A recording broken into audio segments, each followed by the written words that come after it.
High বন্ধুরা, সবাই কেমন আছেন? আশা করি সবাই ভালো আছেন। তো আজকে গাছের থেকে উঠছে দেখো আমার বাবা।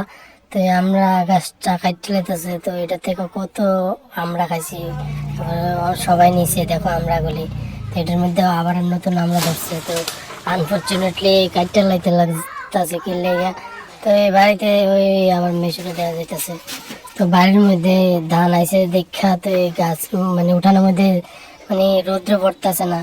তাই লেগে বাবু গাছটা কাটতে লইতেছে, যদি একটু কষ্ট হইতেছে। তো যাই হোক, আবার তো ড্যাম মারবো না, সামনে বছর জানি আমরা গুলি ধরবো নি। তো লই দেখুন পুরা গাছ কাটতে লইছে। তো ধরলে তো ভালোই, আবার আমরা খামো, তো সবাই নিতে পারবো। আত্মীয় স্বজন নিতে শুরু করে সবাই তো নিয়ে যায়। তো আর কি কম কোন গাছ কাটা শেষ, বাবু নেমে যাবো। ওকে দিকে আকাশ সূর্যটা কি দারুণ লাগতেছে, আমার কাছে খুব ভালো লাগছে। আজকে এতটুকুই, আবার দেখা হচ্ছে পরে ভিডিও।